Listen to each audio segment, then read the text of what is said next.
Karena manusia hari ini itu tidak lagi menghargai mata air yang di bumi.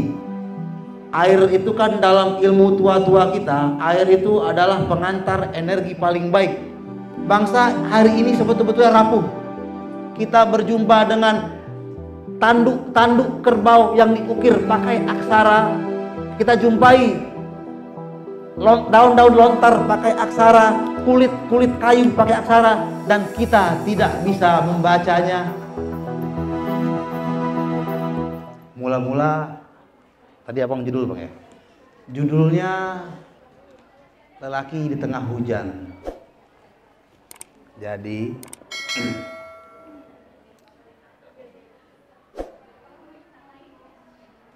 tadi di awal kita sampaikan ya, tentang ada hal tentang situasi dalam kita berbangsa ini, yang tadi gue bilang orang sampai hati saling merendahkan, bahkan saling menghilangkan nyawa.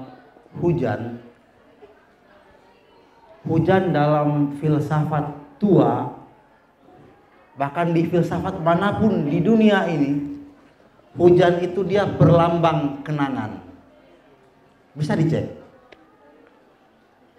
Kalau yang paling gampang cek lagu Novemberan ya, lagu Guns N' Roses. Banyak sekali lagu hujan yang dia menyisakan kenangan.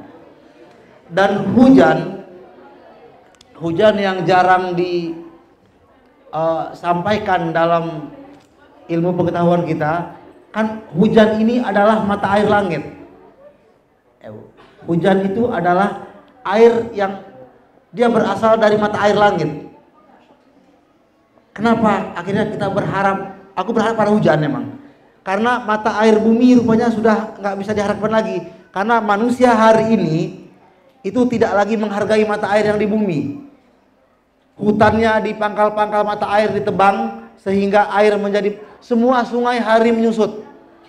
Semua susut. Dan semua sungai hari ini, hampir semua sungai keruh. Manusia nggak lagi menghargai manusianya, bahkan pembangunan, atas nama pembangunan jalanan, mata air dia hajar juga bangun jalanan, akibatnya jalan hancur terus, sebentar hancur. Jadi akhirnya kita berharap pada siapa? Akhirnya dalam permenungan kita berharap kepada hujan. Air itu kan dalam ilmu tua-tua kita, air itu adalah pengantar energi paling baik. Air adalah pengantar energi paling baik di dunia. Air adalah pembasuh luka. Air adalah untuk menyucikan jiwa. Maka dalam alam pikir kita ada hal yang perlu disucikan dalam kita, dalam kehidupan kita hari ini. Ada hal yang perlu dibasuh. Ada luka-luka yang perlu dibasuh. Ada energi baik yang perlu dihantarkan. Makanya tempo hari kita memilih judul lelaki di tengah hujan. Adik, siapa namanya tadi? Dela. Ya, itu falsafahnya. Tapi dalam praktek sebetul-betul dalam hal nyatanya, yang tadi ku bilang ini berawal dari not harian. Jadi di dalam buku harian itu, ini kata-kata pertama dalam not harian kita itu begini bunyinya. Lelaki di tengah hujan, titik dia. Langit masih langit yang dulu, titik. Di bawah langit yang ini, bla bla bla. Terus bercerita dia. Waktu dia menjadi novel, maka kalimat pertama di dalam buku harian kita itu kita jadikan judul. Kalimat berikutnya, prosa berikutnya menjadi epilog di buku itu. Jadi tema epilog buku itu ada kalimat langit masih langit yang dulu, di bawah langit yang ini, bla bla bla bla bla bla. Jadi judulnya itu karena dia kalimat pertama dan dia falsafah yang alam pikir kita, dia penghantar energi yang baik. Kita mau basuh luka ini. Kemudian adik yang di sampingnya dirimu, adik ini bertanya tentang gerakan mahasiswa hari ini dan gerakan mahasiswa tempo hari.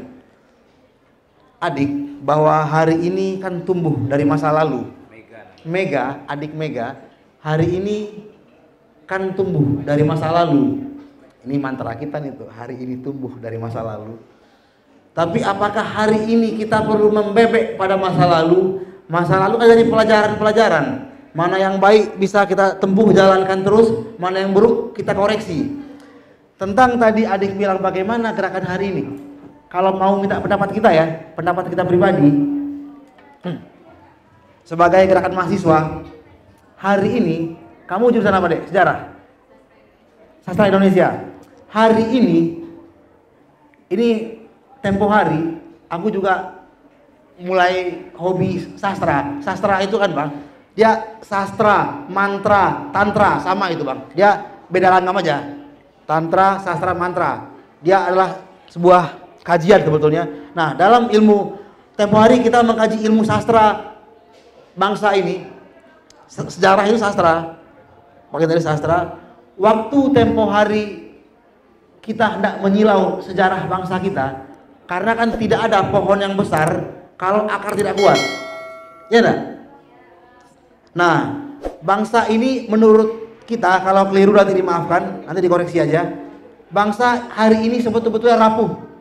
Dengan kekayaan alam kita, negeri berhutang, orang masih ada yang sakit, sulit berobat, masih ada yang sulit mau sekolah, masih ada kok.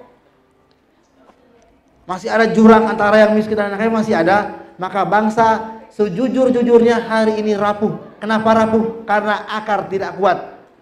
Tempo hari kita coba jemput-jemput akar. Tempo hari waktu kita mempelajari sejarah bangsa ini, hampir semua buku beraksara Latin yang mengisahkan bangsa ini kita baca. Baik-baik kita baca, dengan kemampuan terbaik kita baca. Dan ternyata naskah-naskah yang beraksara Latin itu tidak mampu menjawab pertanyaan-pertanyaan kita. Hampir semua buku sejarah, sastra beraksara Latin tidak mampu menjangkau lebih jauh sejarah bangsa kita, akar bangsa kita. Baru kita jauh lagi ke dalam, kita jumpai aksara-aksara, naskah-naskah berbahasa Arab, Arab Melayu. Untung tempo hari kecil-kecil kita di surau belajar alif tegak lurus, ba titik di bawah kayak perahu, tak titik dua di tengah, titik dua di atas, sa titik tiga. Kita baca aksara-aksara naskah Melayu tentang Kesultanan Jambi, Kesultanan Tidore, Ternate. Kita baca narasi yang dibawa orang-orang beraksara Arab. Dan rupanya hingga setinjauan aksara itu pun kita juga belum mampu ternyata menjangkau lebih jauh akar bangsa kita. Siapa sebenarnya kita, negeri apa yang kita pijak sekarang ini, belum mampu. Baru kita tinjau lagi mundur ke belakang, kita jumpai prasasti batu bersurat.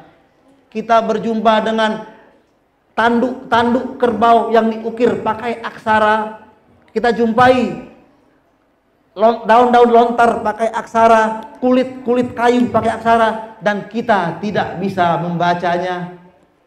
Kita diputuskan hubungan kita ternyata dengan leluhur kita, nenek moyang kita. Akhirnya akar rapuh bangsa kita, bangsa yang didiktekan. Dan setelah kita kaji lagi, ternyata ilmu pengetahuan resmi yang diajarkan pun ilmu yang didiktekan oleh orang seberang kok. Bisa dicek ilmu seberang sana itu. Nggak bisa. Di sini ada Mas Didi ini. Mas Didi arkeologi hebat kita di Unja. Dia satu tokoh arkeolog hari ini. Tanya Mas Didi, sejauh mana ilmu arkeologi misalnya mampu memecahkan teka-teki sejarah negeri ini? Masih meraba-raba kok. Sejauh mana ilmu filolog, ilmu histori, ilmu sejarah bisa? Karena diputus hubungannya. Nah, tadi bagaimana mahasiswa hari ini? Karena hari ini tumbuh dari masa lalu, hari esok tumbuh dari langkah yang kita buat hari ini, maka hemat kita, Dek. Kalau Adek minta saran kita sederhana saja. Mulai hari ini pikirkanlah bagaimana akar ini kuat. Pikirkanlah bagaimana nanti kurikulum ajar dari mulai SD sampai tingkat ini mempelajari aksara tua kita, mempelajari relief itu. Mulai dipelajari lagi, berpikirlah bagaimana caranya itu. Dan berpikirlah bagaimana tidak menelan mentah-mentah narasi yang dibawa orang seberang. Kalau itu yang ada yang mau tanya, itu jawaban kita. Dan satu lagi, rupanya Dek, aktivis hari ini, aku pun dulu begitu. Maka dengan sendirinya dia akan menganggap yang lain salah. Akhirnya apa? Akhirnya kita bahkan dengan kawan sendiri saling curiga. Mau bicara apa aja, wih dia anak kelompok kiri tuh, jangan bicarain ini. Hei dia anak kelompok kanan tuh. Akhirnya kita sendiri saling membatasi diri. Oleh apa? Oleh isme. Kalau kita kaji lagi, semuanya isme. Seberang juga ternyata. Isme yang dibawa dari seberang juga ternyata. Dulu kita pernah mengagumi alangkah hebatnya. Sampai sekarang kita ini pengagum Muhammad bin Abdullah. Sampai sekarang. Kalau di sini ada yang mau cerita soal Muhammad, kita bisa cerita. Sampai pagi boleh. Soal semuanya.